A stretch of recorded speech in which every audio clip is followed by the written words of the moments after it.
A man pointed a gun at my daughter's face, right on my own land. I never thought a quiet night at my ranch would end with an HOA guard pointing a gun at my daughter, right at our own gate. From that moment, they built fake records, crossed my land, and claimed the road as community property. But what they didn't know, I still had the original deed. And when the truth hit the screen, their entire HOA kingdom fell in that very hall. Wind combed the grass short as a crew cut, and the last heat of the day clung to the iron gate. Headlights slid across the low hills and spilled into our valley like a river of white. The beams caught dust, made it glow, then swung toward my lane. I'd stepped onto the porch for the night check, the creak of old boards, the soft click of the deadbolt behind me, when a voice split the dark. "Freeze!" The word slapped the air. In the headlight wash, a pistol silhouette hung steady. The HOA security chief, Donald Snipe, boots braced in the gravel like he owned it, front sight lined on my daughter's face. Sarah had just swung the chain from the gate latch. She didn't flinch. Hands open, fingers spread where even a fool could see them. That calm came from 1,000 rooms with worse men and brighter lights. "Holster your weapon," she said, voice low and even. "You're brandishing on private property." My chest went cold, then hot. "That's my land," I said, words scraping. "And that's my daughter." The wind carried tank water and cut hay. Our porch light threw an amber ring across the yard. The gate sat in hard white like a small stage for a bad play. "On the ground," Donald barked. His partner hovered, hand on a holster he wasn't sure how to use. Sarah didn't move. "Special Agent Sarah Morrison," she said, showing a badge with one hand while keeping the other high. "Federal law enforcement. You're outside your authority. We have protocols. After-hours entries are documented. You didn't check in." "The code was issued at closing," Sarah replied. "The deed says the road begins at that cattle guard and ends at our barn. You're past the guard." I stepped into the yard. The dirt held the day's warmth. Splinters of old cedar pressed through my boot soles the way old memories press through a life. Quiet. Persistent. I'd built a dam 50 miles from here once, back when I still wore a government badge. I knew how power moved. Water, money, rules. Watching a gun follow my child's breath, I knew how it rotted when left in the wrong hands. "Holster," I said again, letting the porch light catch my face. Age sands the edge off anger. Some cuts the years don't close. Donald glanced at his partner, then back at Sarah. The muzzle dipped a hair. "Identification," he snapped. "You're not the agency that asks for it," Sarah said. "Stand down." He chose bravado. The muzzle climbed again, a dumb needle on a bad compass. In the corner of my eye, the lake made its soft, shushing sound. The same lullaby my grandfather heard when he stacked stones for a shore. We are not people who fight in the dust. We stack paperwork. We hold the line. We build things meant to last. But sometimes the first step to holding the line is saying it out loud. "Sheriff's on speed dial," I told him. "And so are your boss's bosses." His partner shifted, nerves creaking louder than leather. Donald kept his sights where he wanted them, but I heard the tremor in his breath. Fear convinces a man he's right when he's just louder. Sarah softened one notch. "No one has to be embarrassed tonight," she said. "Put the weapon away, step back to your vehicle, document your contact, and go home." The ranch road ran straight between waist-high grass, every rut knowing my trucks and boots. And yet here we were, told by a hired man that our steps required permission. He lowered the pistol, not honest low, but enough to keep blood from writing minutes. "We'll file an incident report with the board," he said. "Expect fines for obstruction." "Expect phone calls," I said, "about brandishing." He holstered, loud, as if the sound could count for more than the action. He stepped back into the cone of his headlights. shadow thrown long over the gate. The partner exhaled, relief like a gust. Sarah relocked the chain with one clean motion and came toward the porch. Only inside the circle of light did she meet my eyes. The night's danger reflected back like firelight on steel, bright, controlled. "You okay, kid?" I asked. "It's been worse in worse places," she said. "But he shouldn't carry." "No," I said. "He shouldn't." The SUV idled another beat, then backed up, gravel crunch uneven. It turned at the cattle guard, taillights a red smear on sage. When the gate fell out of their light, the stars rushed in. We stood in it. The iron ticked as it gave up the day's heat. Instead of the words a father swallows, I said, "Tea?"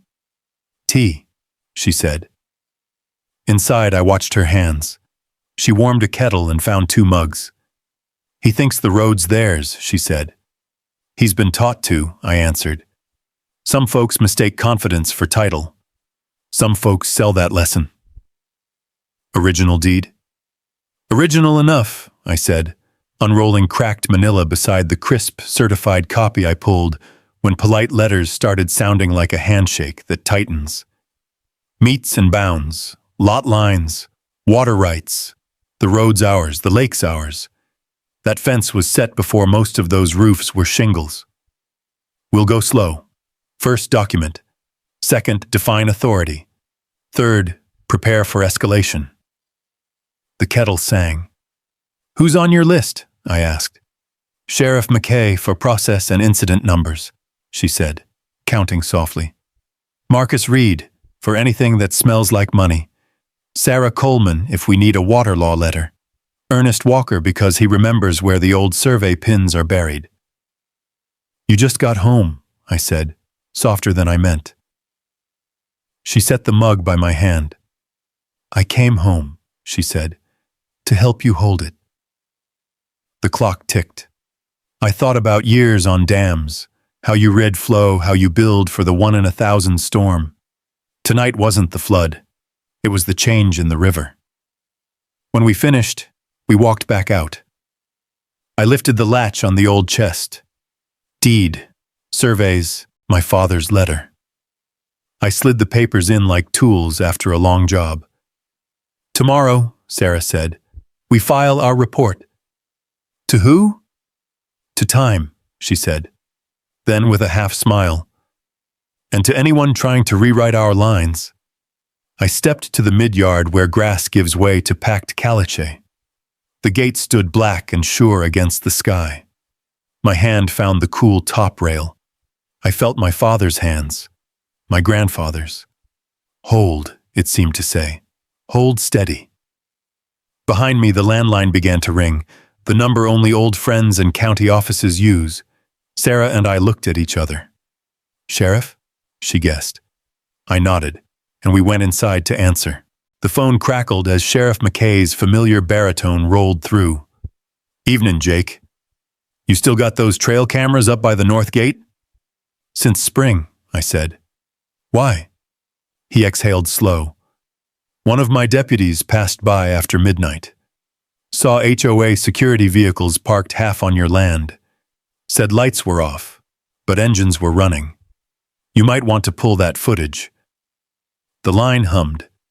Sarah leaned against the counter, arms crossed, the phone light painting a thin gold line across her cheek. "Guess that confirms what we saw," she murmured. By sunrise, word had already spread like smoke through Redwater County. At the diner, old ranchers sat over their black coffee trading versions of the story. Engineer's daughter from D.C. came home, federal agent now, nearly got shot by the HOA boys. I caught snatches when I stopped for fuel. Every retelling grew a new layer of myth, but one thing stayed true. Donald Snipe had drawn a weapon he had no right to hold. Back at the ranch, the dust still hadn't settled where the SUV had idled the night before. Sarah stood by the gate with her phone out, documenting tire tracks. The morning light picked out each groove in the dirt, fresh and sharp. The sign I'd welded years ago, Morrison Ranch, private access, hung a little crooked now. Someone had loosened the bolts. We didn't have long to breathe before the white SUV reappeared. Donald wasn't behind the wheel this time. A younger man drove, crisp uniform, face smooth with new confidence. The passenger door opened, and Bethany Whitfield herself stepped out. She was immaculate as always. Pastel blazer, gold brooch shaped like a hummingbird, tablet tucked under her arm. Her smile looked painted on. "Mr. Morrison, Ms. Morrison," she called, voice bright as glass chimes. "We had an unfortunate misunderstanding last night." Sarah said nothing. The wind tugged a strand of her hair across her cheek, and she let it stay. Bethany continued. "Our security personnel were following procedure. All entrances to community property must remain accessible after dark. You appear to have locked the shared access road." "It's not shared," I said. "Never was." She tilted her head, performing surprise. "According to our plats, the road runs concurrent with HOA maintenance jurisdiction." "According to the deed," I replied, "this road and the water beneath it belong to me. You built your fancy subdivision downstream, not up here." Her smile didn't falter, but her eyes sharpened. "Then I suppose we'll have to clarify ownership with the county records office. Until then, please refrain from obstructing community access." "Until then," I said, "stay off my property." Sarah stepped closer, her voice even. "Your security officer aimed a firearm at a federal agent last night. That's not an access issue. It's a felony." Bethany's composure wavered for half a second. "If that's true, I'm sure it will be handled internally. Good day, Mr. Morrison." She turned, heels grinding small stones as she walked back to her SUV. The taillights disappeared down the hill, leaving silence thick enough to taste. Sarah's jaw tightened. "They're laying groundwork," she said. "Letters, reports, building a story that says we're the problem." By noon, the first letter arrived. A single sheet of cream-colored stationery pinned to the gatepost with a brass thumbtack. Formal warning: obstruction of community access. I read it twice, then a third time. The signature at the bottom, Bethany Whitfield, HOA president, looked like it had been pressed by machine, not hand.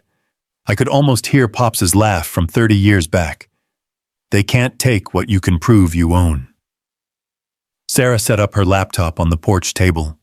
The hum of her fingers over the keys mixed with the low buzz of cicadas. "I'll request the county deeds tomorrow," she said. "We'll need the water rights ledger too." "Already got the originals." I lifted a tin lockbox from under the bench. Inside lay the old papers, edges yellowed, signatures faded but still legible. Sarah scanned each one with her phone camera. At dusk we drove into town. The courthouse sat like a tired sentinel on Main Street, sandstone walls glowing orange. The clerk recognized my name, disappeared into the archives, and returned with a folder thick as a Bible. "Been a while since anyone asked for these," she said. The documents told the story I already knew.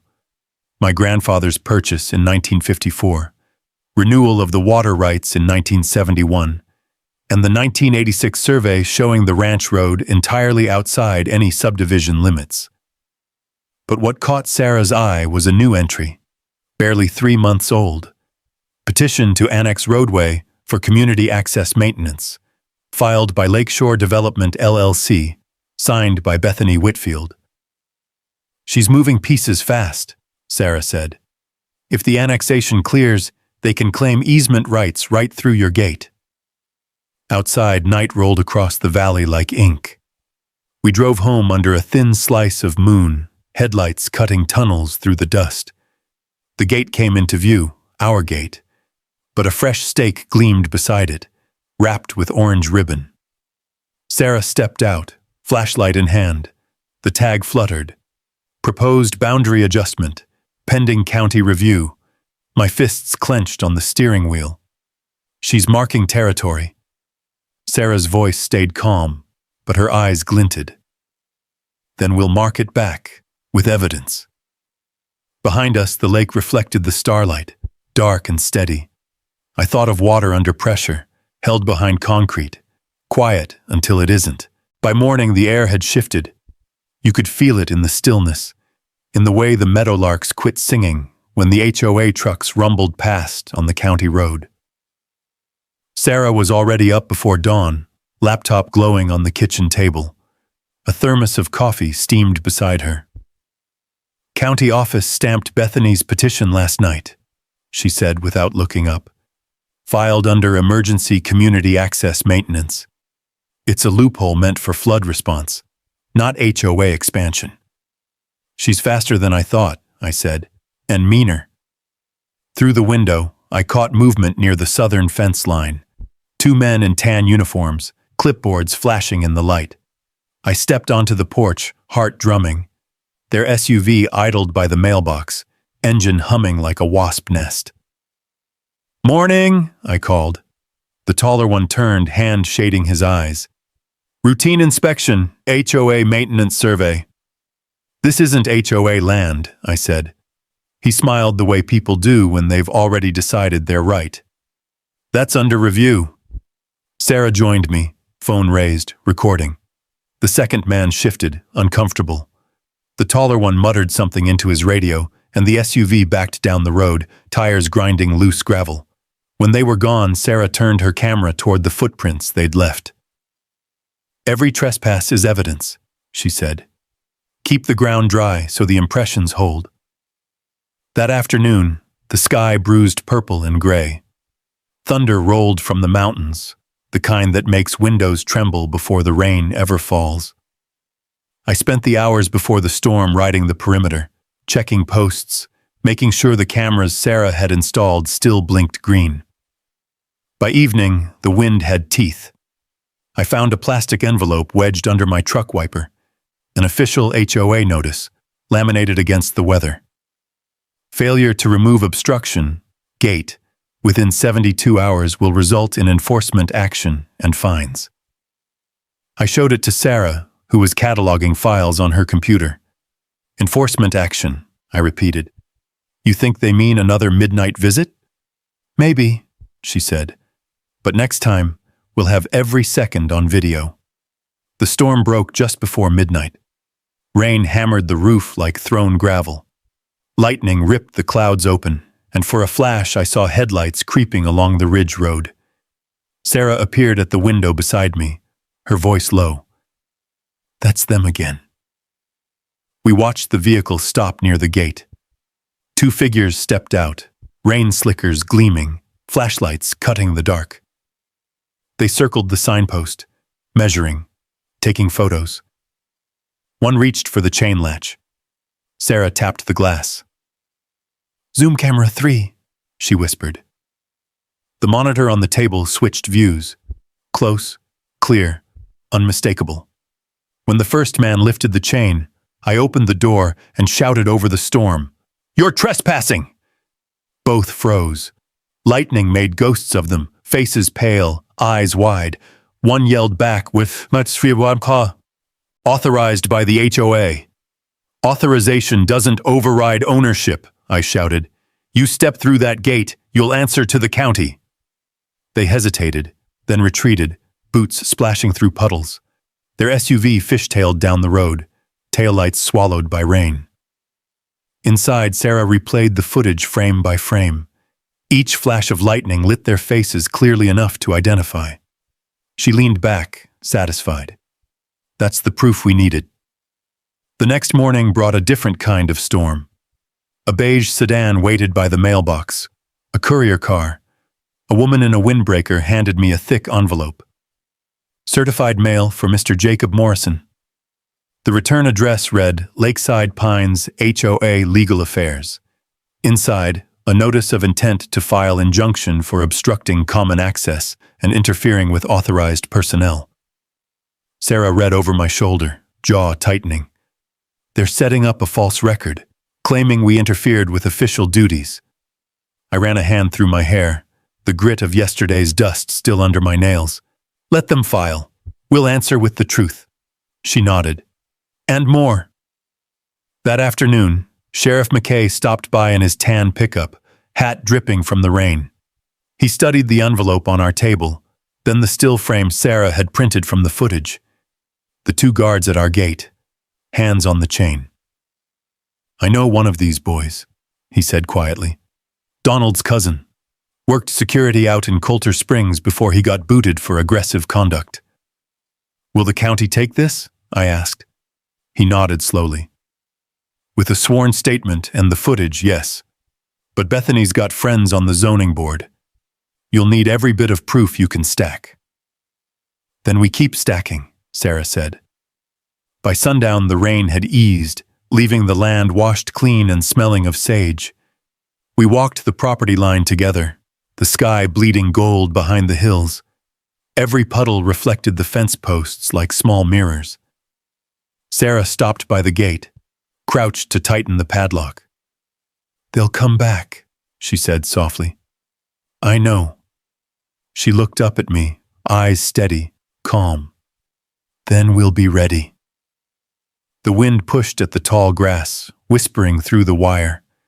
Somewhere beyond the ridge, an engine started, faint and distant. I watched the road until the sound faded, then turned toward the lake. Its surface was smooth again. No ripples, no headlights. Just the reflection of stars trembling in the dark water. We stood there a long time without speaking. The night full of quiet tension, the kind that builds right before the first crack in a dam. By morning, the mud had dried to a crust. The tire ruts from the security truck still cut deep through the clay. Sarah walked the length of them with her phone camera, crouching every few yards to get the right angle. She didn't say much, just let the wind carry the sound of the shutters. You think Bethany'll risk sending them again? I asked. She doesn't have to, Sarah said. Not when she has paperwork and money. The next attack will come by envelope. She was right. When we checked the mailbox, a new letter waited. Notice of administrative hearing. Alleged violation of community easement access. The hearing was scheduled for Friday, just 3 days away. That afternoon, Sheriff McKay stopped by again, a thermos of coffee in one hand.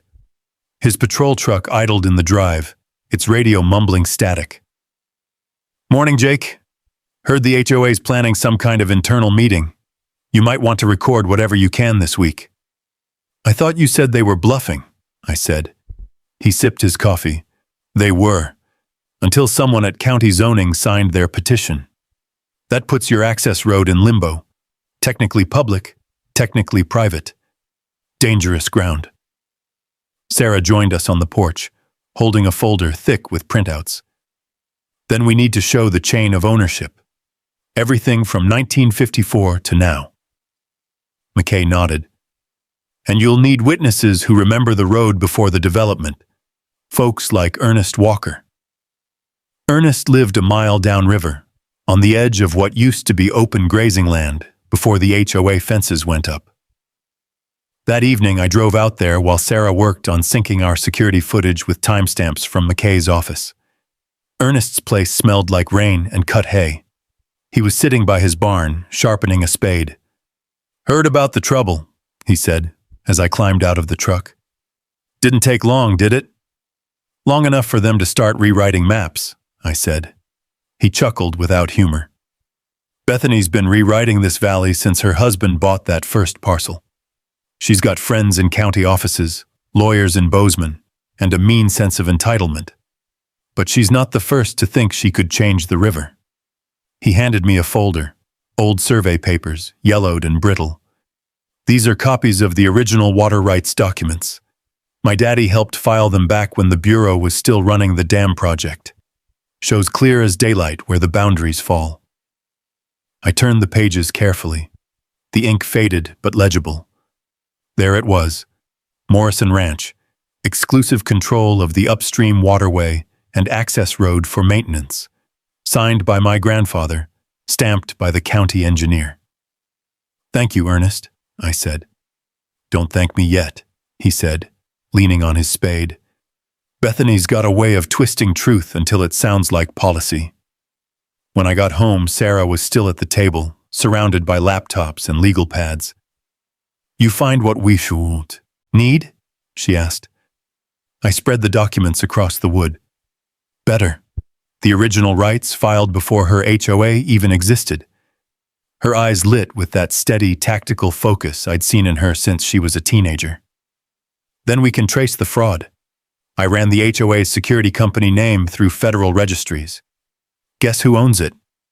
I frowned. Bethany's husband? Close. Her brother-in-law, under a Shell LLC registered in Delaware. Same address listed on 3 different contracts with inflated costs. Federal violation? Potentially, she said. Enough for Marcus to get involved. She pulled out her phone and called him. Agent Reed? It's Sarah. I've got something for you. HOA funds being funneled through a related party contractor. Paper trail looks dirty. She paused, listening. Tomorrow morning works. We'll have the files ready. When she hung up, I exhaled slowly. You sure you want to bring in the feds already? They pointed a gun at a federal officer, Dad, she said quietly. Now we make sure it's not just about that one guard. It's about every dime they stole hiding behind those fences. The next day dawned bright and clear, the kind of sky that hides trouble too well. I drove down to the post office and found a small, unmarked envelope waiting in our box. Inside were photocopied ledger pages, columns of figures, dates, check numbers, no sender. Sarah examined them under the kitchen light. Anonymous whistleblower, she said, or someone inside the HOA getting nervous. We spread the pages out across the table, marking the same company names that appeared in Bethany's filings. The numbers told a story, payments looping between accounts, inflated maintenance costs, duplicate invoices. When Marcus arrived that afternoon, he brought a portable scanner and a calm professionalism that only made Sarah smile. You always bring the right toys, she teased. Only when the job smells interesting, he replied, scanning each sheet. This pattern's classic self-dealing, and those signatures, all Bethany's husband's handwriting, disguised as contractor initials. As the sun dropped behind the hills, the 3 of us sat in silence, the hum of the scanner filling the kitchen. Outside, frogs began calling from the edge of the lake. The air smelled of wet soil and pine. Sarah finally stood, stretching. Tomorrow, we file the evidence with the county and notify the Attorney General's office. Quietly. Quietly, Marcus echoed. I watched the 2 of them, young, precise, unshakable, and for the first time in days, I felt the balance shift, just slightly, back toward us. When the last document was scanned, Sarah closed the folder and said, They think they're untouchable because they play inside bylaws. Let's remind them laws still exist outside the HOA gates. That night, I checked the trail cameras one more time. In the glow of the screen, dust drifted across the images like ghosts. A figure moved near the fence line, broad shoulders, cap pulled low. Donald Snipe. He looked straight into the camera before turning away. The timestamp read 2:47 a.m. I saved the clip to a separate drive and shut down the monitor. The wind outside carried the faint creak of the gate chain, slow, rhythmic, like breathing. Somewhere beyond it, in the dark, the evidence we'd gathered waited to crack the dam wide open. The HOA meeting was scheduled for Thursday evening at the Lakeside Clubhouse, one of those polished wooden lodges built to look rustic, but smell like new money. I hadn't planned on attending, but Sarah said quietly over breakfast, If they're rewriting the rules, we need to watch them do it. We drove down the valley as the sun folded itself behind the ridges. The air carried a thin bite of autumn. Even the cattle in the lower fields seemed restless. The clubhouse sat on a bluff above the lake, its windows glowing amber, every pane reflecting the sunset, like fire behind glass. When we stepped inside, the room fell silent. Bethany Whitfield stood at the front table, gold pen poised, a row of HOA board members seated behind her, like loyal jurors. Donald Snipe leaned against the back wall in uniform, arms crossed, the same smugness flickering in his eyes. Bethany's smile didn't reach them. "Mr. Morrison," she said smoothly, "we weren't expecting you." "Seems I'm full of surprises," I replied. The rows of folding chairs were nearly full, homeowners clutching notepads, coffee cups, or curiosity. Sarah took a seat beside me, her expression unreadable. She had the same calm I'd seen before field operations overseas, patient, precise, dangerous in its stillness. Bethany tapped her pen against the microphone. "Let's begin. Item 1. Discussion and vote on revised security provisions, including authorization for property inspections where bylaw violations are suspected." Whispers swept through the crowd. A man in a plaid shirt raised his hand. "Does that mean security can enter our yards without notice?" Bethany smiled. "Only if there is probable cause, Mr. Jennings. These measures protect us all." Sarah leaned toward me. "She's formalizing the trespass," she whispered. I stood up slowly. "Madam President, before this board votes, I'd like to ask under what legal authority private security personnel are permitted to carry firearms on residential property." The room stilled. Bethany's smile tightened. "Our security team is licensed and insured, Mr. Morrison." I pulled a folded paper from my jacket. "The Montana Department of Licensing says otherwise. 2 permits expired last spring, and 1 applicant was denied renewal." Donald straightened, jaw clenching. Bethany flicked her gaze toward him before recovering her poise. "We'll have to verify that claim." "You should," Sarah said, her voice level but cold, "especially since one of those expired licenses belongs to the man who pointed a loaded gun at a federal officer." A ripple of gasps moved through the audience. Donald's nostrils flared, his boots shifted against the floor. Bethany's tone turned icy. "We won't entertain false accusations." "Nothing false about it," Sarah replied. "We have video footage with timestamps. Would you like me to play it?" Bethany's composure cracked for the briefest moment, just enough for everyone to see. She shuffled her papers. "We'll continue with the agenda." But the spell was broken. Homeowners murmured louder now, questions flying. Sarah whispered, "She's losing control." I let her handle the next moves. She'd been trained for confrontation disguised as diplomacy. When she finally stood again, her voice carried like steel wrapped in silk. "If this association truly values community," she said, "it shouldn't hide behind fear or false authority. Transparency builds trust. Abuse of power destroys it." The applause started hesitantly, then grew. Even the board members shifted uncomfortably. Bethany tried to gavel it down, but her authority sounded hollow against the echoing wood. When the meeting adjourned, Donald was waiting near the exit. "You think you can walk in here and humiliate me?" he hissed under his breath.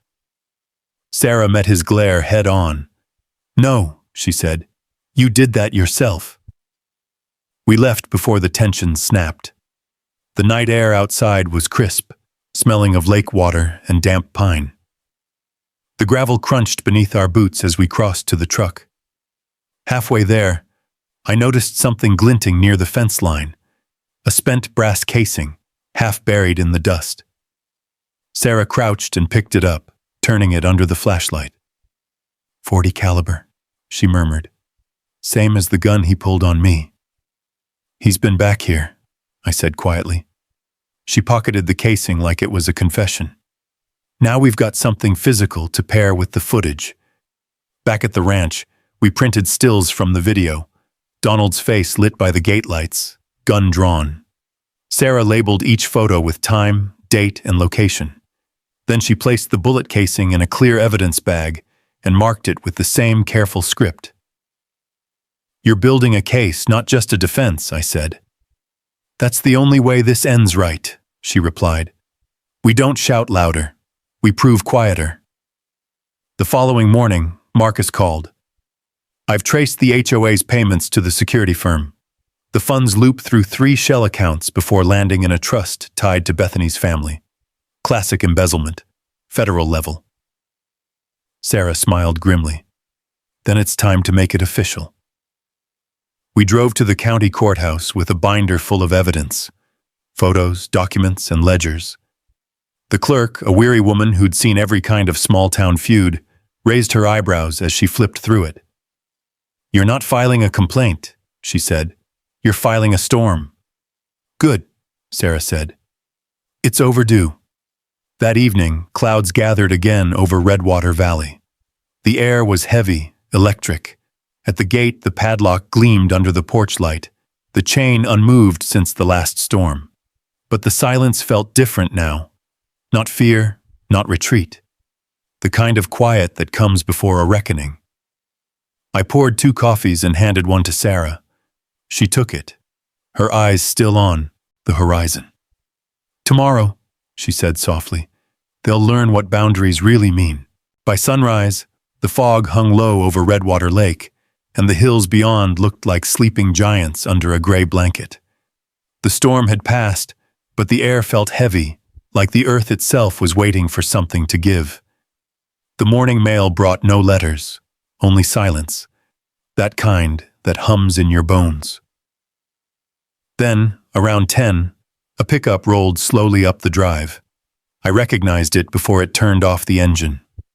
Old Ernest Walker, my nearest neighbor, a man built from timber and stubbornness. He carried a thermos and a folder tucked under his arm. Jake, he greeted, voice deep as gravel. Heard the board's stirring trouble again.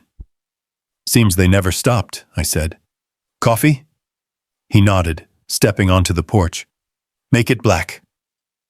Sarah joined us, her tablet under one arm, scanning the ridge with eyes that missed nothing. Ernest watched her a moment, then smiled softly. Heard your girl works with the feds now. That true? Sarah nodded.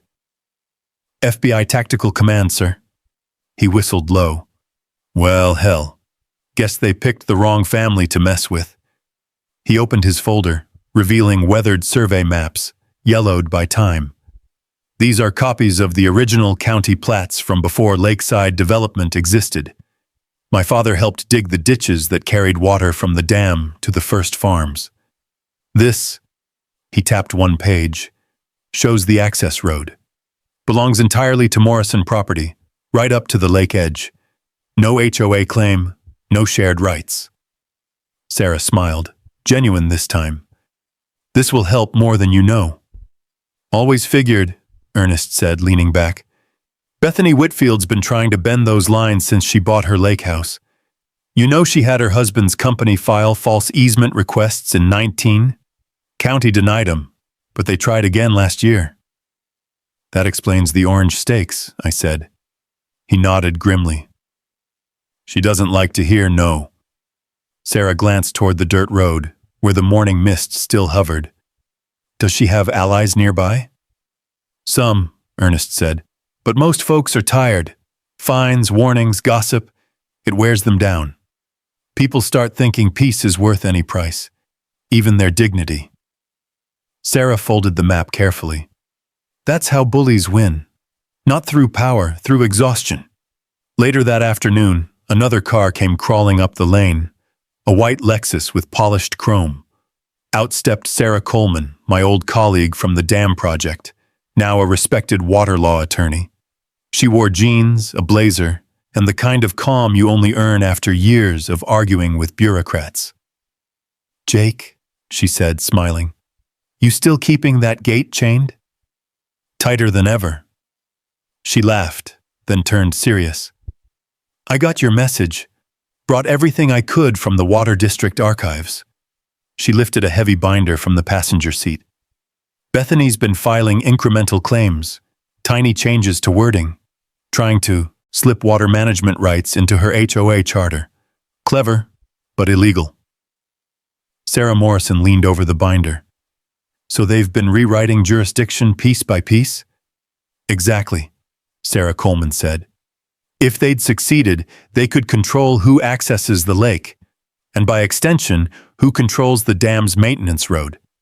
They were setting up a legal noose around your land. I rubbed my temples. So this isn't just about fences anymore. It never was, Coleman replied. It's about leverage, property values. Once the HOA controls the road, they can claim a portion of the water easement and bill the state for maintenance. That's where the real money flows. Sarah Morrison exhaled slowly. That's federal fraud territory. Coleman nodded. Which means your friend Marcus will have plenty to chew on. We spent the next few hours mapping everything on the dining table. Ernest's survey maps, Coleman's legal files, and Sarah's video evidence. The table looked like a war room, papers spread out like battle lines. When we were done, Ernest tapped a knuckle on the wood. You've got the truth, he said. But truth doesn't win unless folks believe it. And around here, they believe what Bethany tells them. He stood, stretching his back. You'll need more than law. You'll need neighbors brave enough to stand up. After he left, the three of us sat in the quiet, listening to the ticking of the old clock. Outside, the lake shimmered like glass, too still for comfort. As dusk fell, Sarah opened the anonymous envelope again, the one that had contained the ledgers. Whoever sent this risked something, she said softly. Maybe we're not as alone as it feels. Coleman gathered her things. Tomorrow's the HOA board's emergency meeting. They'll try to finalize their new inspection rule. You'll want to be there. I wouldn't miss it, I said. When the house emptied, I walked down to the gate. The sun was sinking behind the ridges, throwing long shadows across the road. I traced the line of the fence post with my fingers. Wood rough, wire humming softly in the breeze. The same post my father had planted 40 years ago. Sarah joined me, camera hanging from her shoulder. You think they'll back down? Not yet, I said. But fear's a fragile weapon. Once you shine light on it, it melts. She smiled faintly. Then let's bring the floodlights. As we turned back toward the house, a gust of wind lifted the dust by the gate. Something fluttered from under a loose rock, an envelope sealed and unmarked. Sarah picked it up, eyes narrowing. Inside was a single flash drive. No note, no handwriting. Just one word written on the plastic in black marker. Proof. The crickets had started their evening chorus, a low hum threading through the valley. Sarah pocketed the drive. Looks like the ghosts are talking. And for the first time in weeks, I felt something shift. Not fear, not even anger. Hope.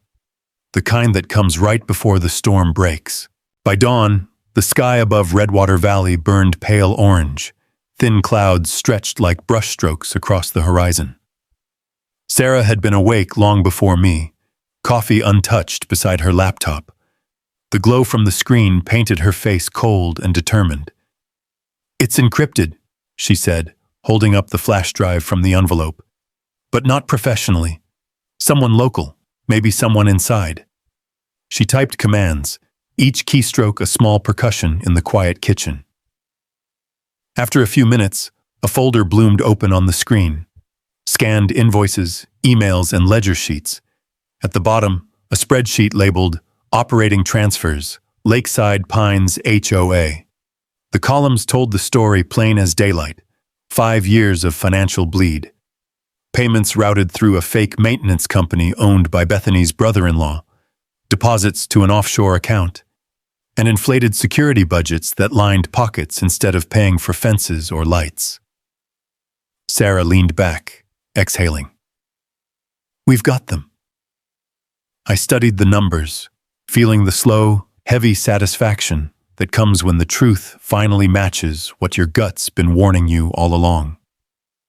Marcus needs to see this, I said. She nodded, pulling out her phone. I'll call him.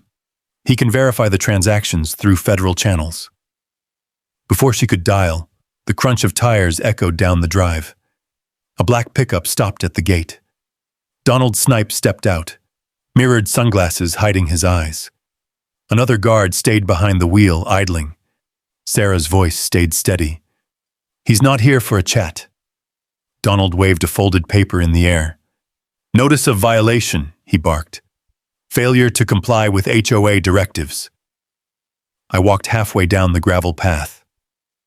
"You're trespassing again, Donald. That gate marks the line."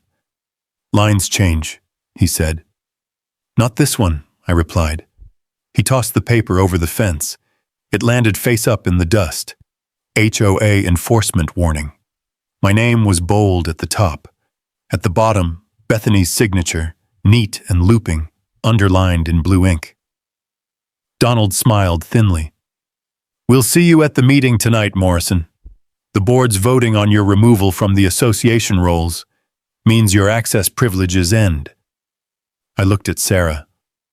"We don't have privileges," I said quietly. "We have deeds." He smirked and climbed back into the truck.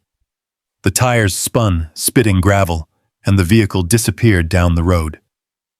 Sarah picked up the paper, shaking her head. "They're desperate. This is panic disguised as power."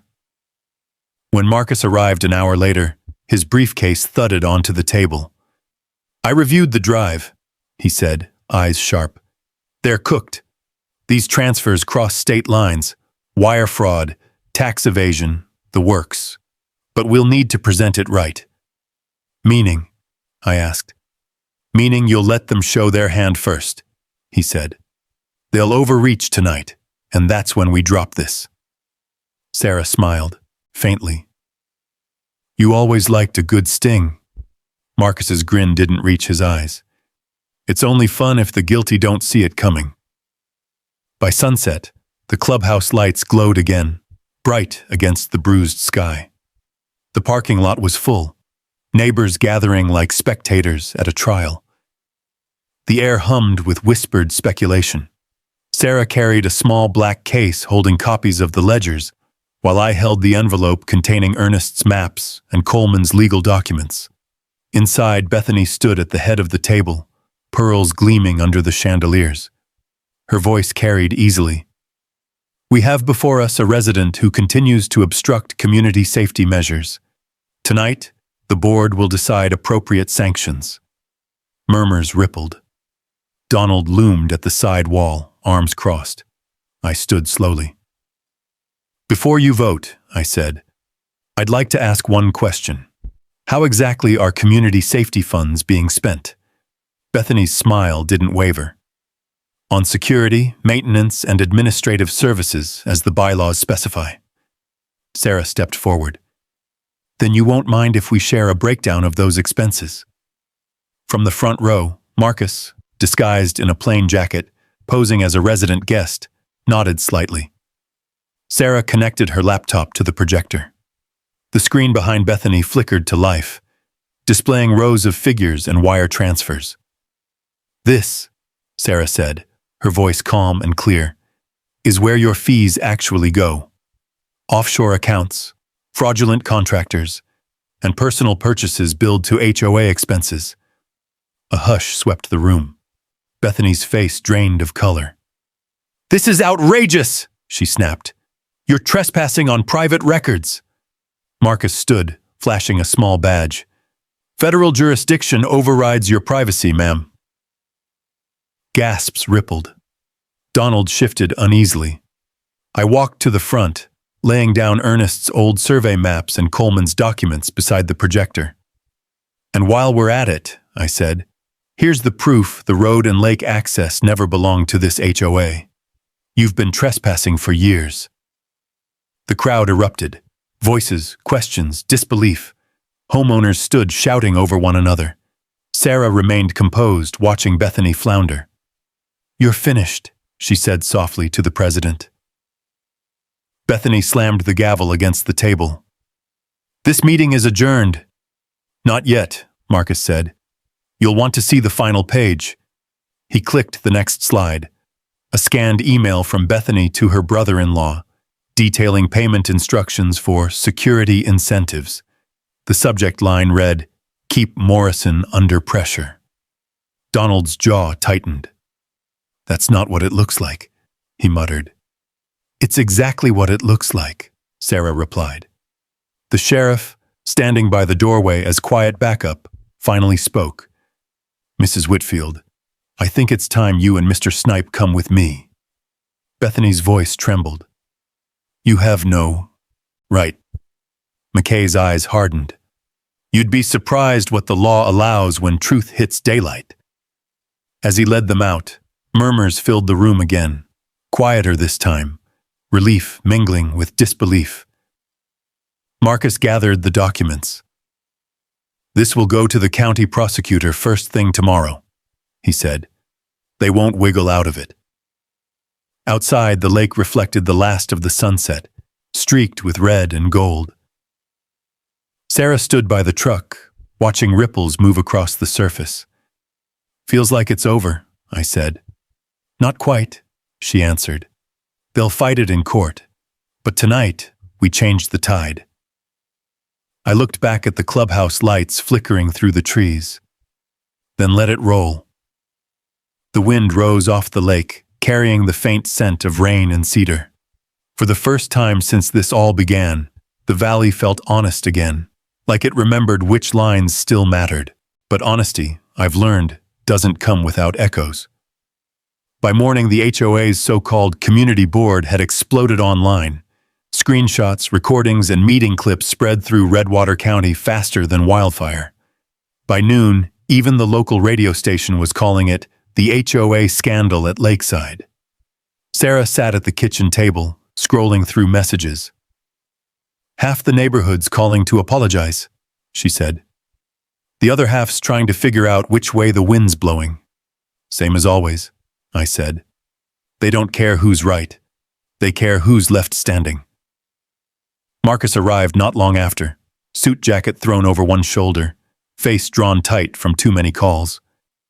"County prosecutor's office is swamped," he said. "They're forwarding evidence to the state attorney, but Bethany's lawyer is already stalling.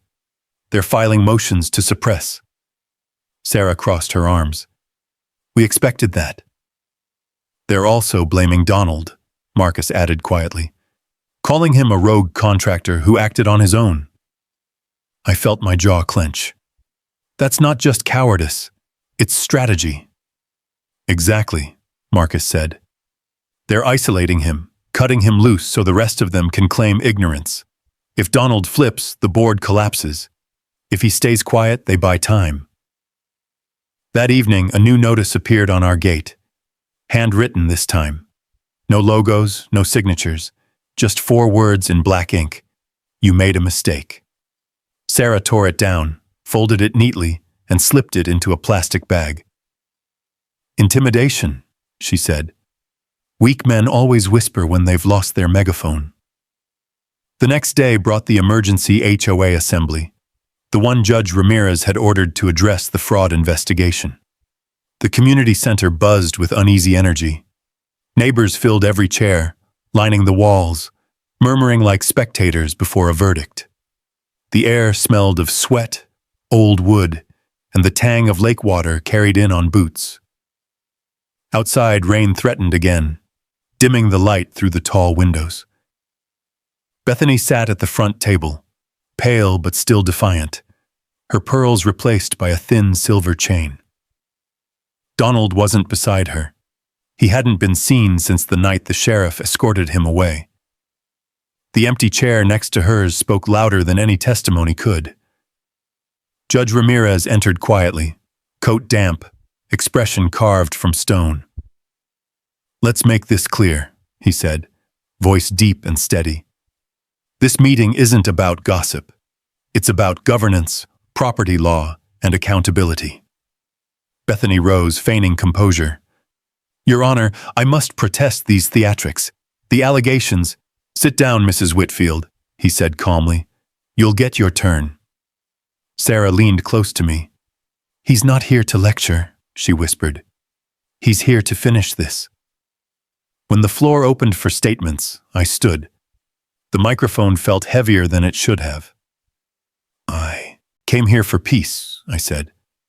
"I paid my dues, followed the rules. But somewhere along the line, those rules stopped protecting people and started protecting power." I paused, scanning the room. Eyes met mine. Neighbors I'd barely spoken to, others who'd turned away in the grocery store. Now they listened. Sarah stepped beside me, calm and clear. "We have documented evidence of financial misconduct," she said. "Transfers, falsified permits, and misuse of homeowner funds. But this isn't just about money. It's about intimidation, trespassing, surveillance, and threats." She pulled up the projection, photos, timestamps, the video of Donald pointing a gun at her. The room fell to a grave silence, broken only by the hum of the old lights. Bethany stood abruptly. "That video's been tampered with. This is an invasion of privacy." From the back of the room, a new voice rose. "No, ma'am," said Sheriff McKay, stepping forward. "We verified the metadata.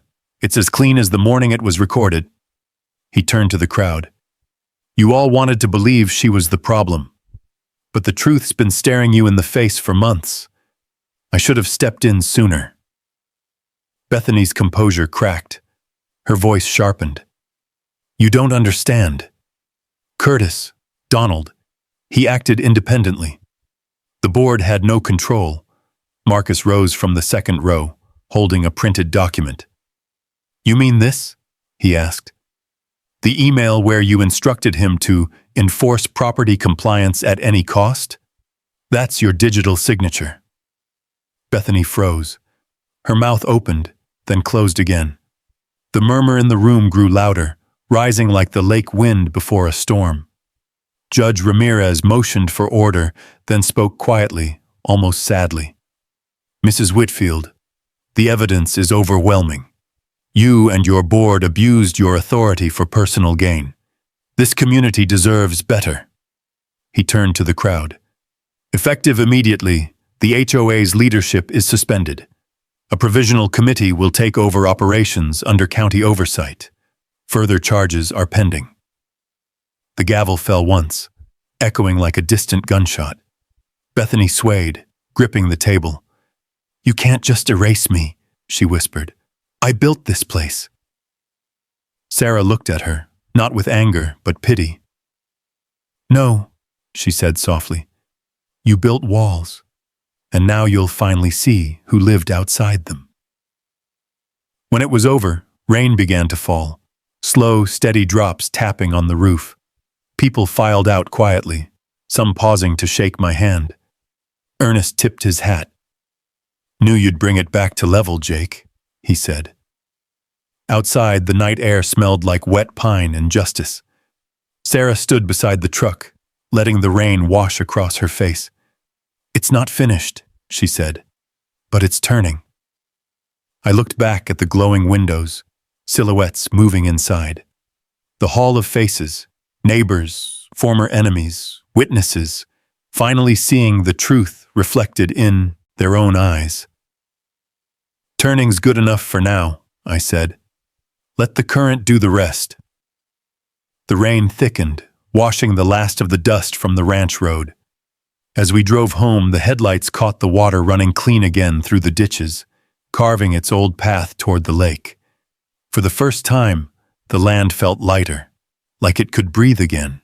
2 mornings later, Sarah found an official notice folded neatly against our front door, weighed down by a smooth river stone. It wasn't from the HOA this time. The seal at the top read, "County Court of Redwater." "Bethany's filed a counterclaim," Sarah said, scanning the document. "She's alleging defamation and unlawful interference with corporate governance." I took the paper from her hand. "She's still fighting." "She always was," she said, quiet but certain. "People like her don't quit. They pivot." The trial came quicker than I expected. A hearing, they called it, but it felt like a reckoning. Inside the courthouse, the air was cool and heavy with the smell of paper and rain-soaked leather. The gallery filled with familiar faces, neighbors, reporters, even a few county officials who wanted to see what came next. Judge Ramirez presided again, same steady eyes under heavier lines. Sarah sat beside Marcus, folders stacked like fortifications in front of them. I stood behind, watching Bethany take her seat at the defense table. She looked smaller without her board behind her, though she still wore that mask of composure, a queen stripped of her crown but still clinging to the throne. Her attorney, a tall man in a polished gray suit, opened with the usual song. My client acted in good faith, within her authority, to protect community interests. These allegations of fraud and misconduct are exaggerated, driven by personal vendetta. Marcus rose in response. Then let's begin with the ledger, he said, and the emails instructing the misallocation of funds. Sarah opened the folder and began reading from the records, wire transfers, handwritten approvals, and the offshore accounts traced to Bethany's family trust. Each word hit like a hammer, slow and deliberate. The courtroom's whispers fell away until only her voice remained. Bethany's lawyer objected twice, but the judge waved him down. "Continue, Agent Morrison," Ramirez said. When she finished, Marcus presented the county deed maps, signed decades ago. "And here," he said, tapping the display, "we have proof that the Morrison family's ownership predates the HOA by 30 years. Their road, their lake access, their water rights, all confirmed by county and federal surveyors." The defense scrambled, filing motions mid-session, but every move only deepened the hole. Then came the twist. Marcus handed the judge a sealed envelope, one Sarah hadn't seen before. "Your Honor, this arrived at our office yesterday," he said. "Anonymous submission.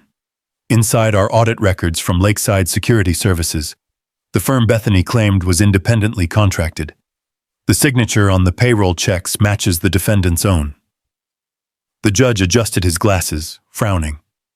"Mrs. Whitfield, would you care to explain why you were signing paychecks for a company you claimed you didn't control?" Bethany hesitated for the first time, her voice faltering. "It was procedural oversight. My husband handled most of the—" Marcus interrupted, polite but cutting. "Your husband's name doesn't appear on these accounts, ma'am. Yours does. And those accounts link directly to the diverted HOA funds." A collective murmur rippled through the gallery. Ernest, seated near the back, nodded slowly to himself. Judge Ramirez leaned back. "Enough," he said. "The evidence is sufficient. The court finds probable cause for referral to state prosecution on charges of embezzlement, fraud, and illegal intimidation under community governance statutes." Bethany's breath caught like she'd been struck. Her lawyer placed a hand on her arm, whispering something I couldn't hear. Then Ramirez turned to me. "Mr. Morrison," he said, his tone softening, "as for your property rights, this court upholds your exclusive ownership of the access road, the lake boundary, and associated water rights. The HOA's jurisdiction ends at your fence. The injunction filed against your residence is null and void." A weight I hadn't realized I'd been carrying fell off my shoulders all at once. I met Sarah's eyes. She didn't smile, but her expression said everything. Calm victory, quiet justice. Outside the courthouse, the clouds were breaking apart, revealing thin threads of sunlight. Reporters tried to catch us for comment, but Sarah just said, "The record speaks for itself." We drove home in silence. The gravel road shimmered under the late afternoon light, puddles glinting like small mirrors. At the ranch gate, I stopped the truck and stepped out. The air smelled of sage and iron. Sarah followed, her boots crunching softly on wet stone. "It's over," she said. "Almost," I said. "Paper takes time. Justice does too." Behind us, the lake gleamed, full, calm, and steady. The water level had risen with the rains, and I could hear it moving through the reeds, brushing against the stones like an old friend returned. Marcus called that evening. "Bethany's assets are being frozen pending investigation. Her lawyer's already negotiating. If she cooperates, she'll avoid federal time. I don't care if she spends a night or a year in a cell, I said. I just want this land left alone. He chuckled softly. Then you got what you wanted, Jake. And maybe a little more. When I hung up, Sarah was on the porch, gazing across the valley. Funny thing about floods, she said. They destroy a lot, but sometimes they wash away exactly what needs to go.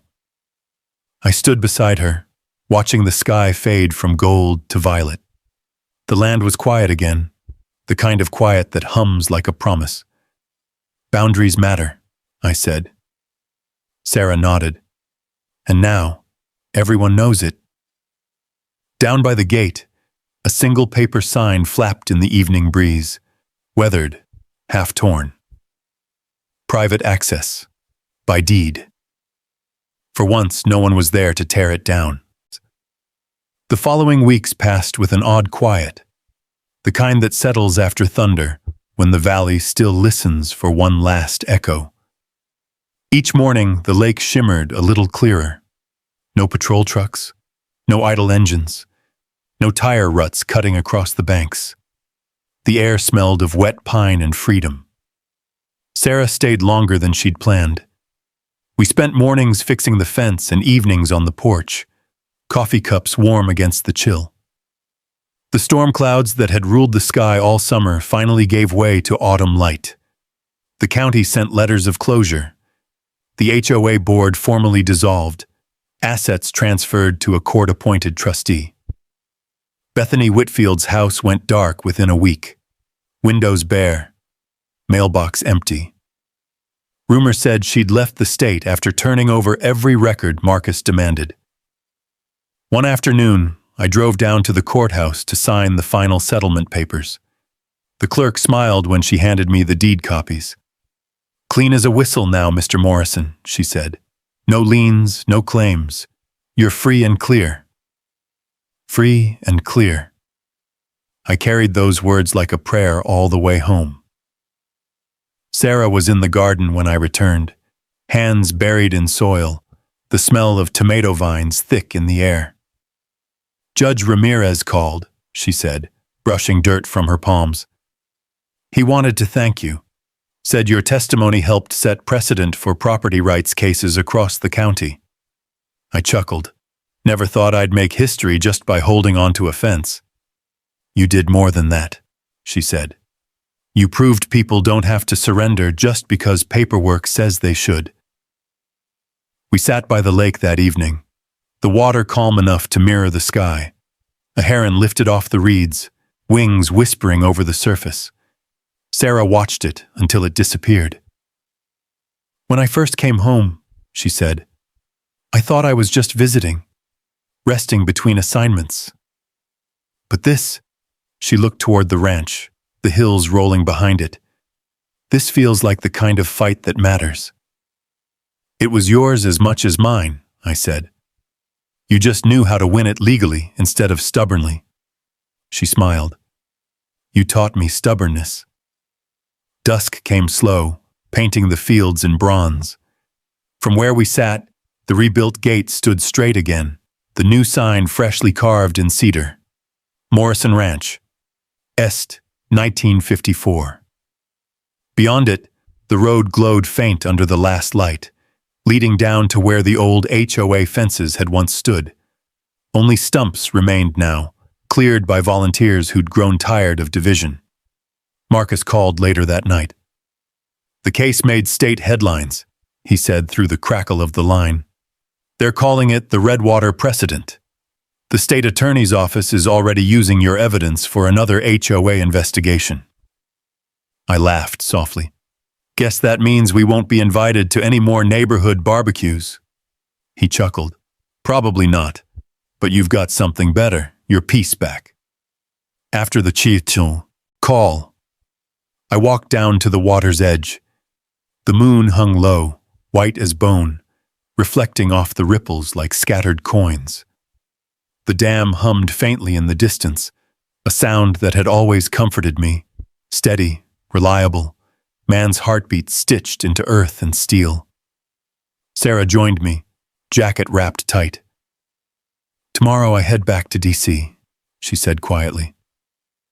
"I figured," I replied. "The country never runs short on trouble." She looked at the gate one last time. "You'll be fine here?" I smiled. This land raised 3 generations of Morrisons. It knows how to look after its own. Before dawn, I walked her to the truck. The horizon was just starting to glow, frost glinting on the grass. She hugged me tight, then climbed in and rolled down the window. "You ever think about selling this place?" she teased. "Not after what it took to keep it," I said. She laughed and drove off toward the county road. The sound of the engine faded into the open hills, leaving only the hush of wind and water.